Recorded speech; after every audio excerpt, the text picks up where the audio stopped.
Barcelona, February 2026. Lewis Hamilton crosses the line, 1:16.348, fastest man on track. Red overalls, red helmet, red glory. The Ferrari dream, finally alive. But while the cameras celebrated that purple sector, the engineers in Maranello weren't popping champagne. They were staring at telemetry that told a different story. Because that lap, it wasn't a statement of dominance, it was a warning shot from a car running out of electricity halfway down the straight. So here's the question, is Ferrari actually fast, or is this just another beautiful lie wrapped in Italian carbon fiber? And can Lewis Hamilton win his 8th title in a car that might not make it to the finish line? The SF26 isn't just another Ferrari. It's a technical revolution built on one of the most controversial decisions in modern Formula One engineering: steel cylinder heads. In a sport where teams would sacrifice anything to save 5 grams, Ferrari deliberately chose a denser material for their engine. Why? Because steel can handle something aluminum never could: extreme heat and pressure. By running the power unit harder and hotter, Ferrari shrunk their cooling requirements, and that allowed the aerodynamicists to do something we haven't seen since the early Mercedes domination: shrink-wrap the rear end of the car into an ultra-tapered, streamlined masterpiece. It's a thermodynamic gamble that could rewrite the rulebook. But here's where the story gets dark. Barcelona revealed a deficit that no one saw coming. The SF26 is clipping prematurely, meaning the battery is draining its 350 kilowatt allowance before the end of long straights.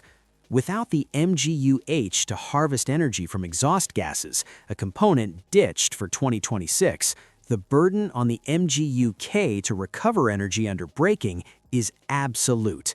And right now, Ferrari's recovery efficiency is lagging behind Mercedes, who completed a flawless 52 laps without breaking a sweat. Ferrari has the horsepower, but they're running a V12 engine with a smartphone battery.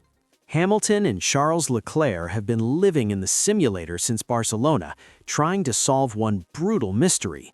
Why doesn't the real-world energy recovery match the wind tunnel projections? Observers at Turn 10 in Montmello noticed something unsettling. The SF26 looked nervous, twitchy, almost hunting for grip in the entry phase where energy harvesting is most aggressive.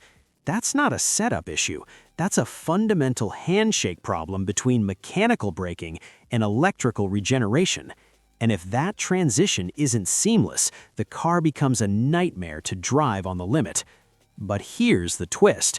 Ferrari isn't backing down, they're doubling down, because what they're planning to bring to Melbourne isn't a fix, it's a third iteration of their sidepod concept.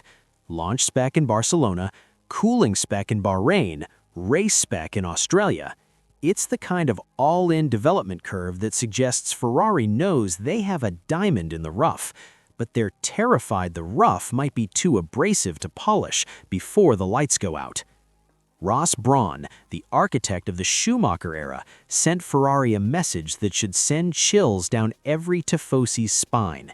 He said Ferrari must gel as a unit to provide Lewis with the technical stability he craves. That one sentence, buried in PR language, told us everything.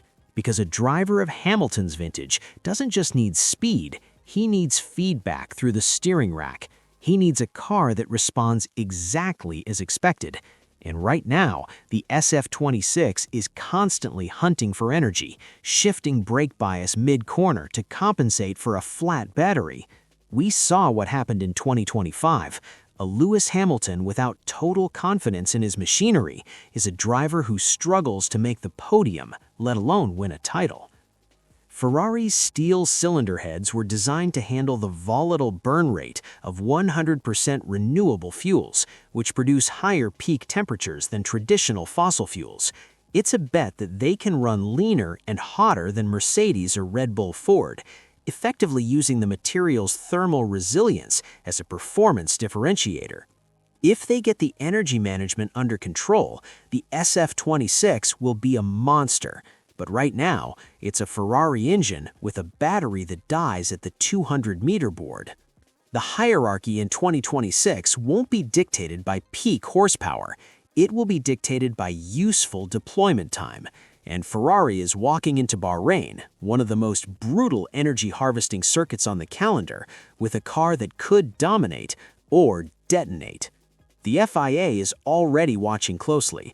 Technical delegates have raised red flags over whether Ferrari's aero concept pushes the boundaries of active aero too far, particularly in how the car manages drag reduction when the MGU-K is in full deployment mode.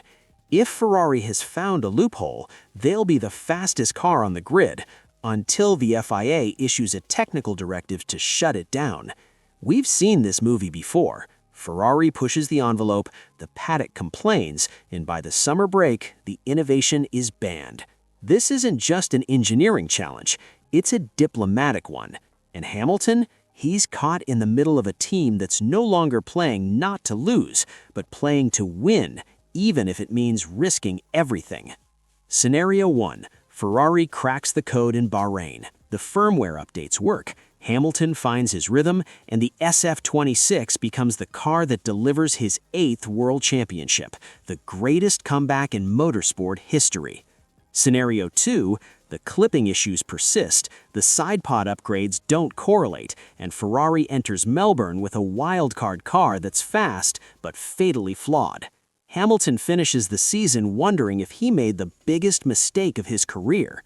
Scenario 3. Mercedes watches from the sidelines with their bulletproof conventional approach. George Russell and Kimi Antonelli rack up podiums, while Ferrari burns through engines and batteries. And by Monaco, the dream is already over. Has Ferrari built a revolution or just another expensive lesson in the limits of steel and electricity? Can Lewis Hamilton win a championship in a car that might not finish races? Or is this entire season just a gamble on physics, regulators, and hope?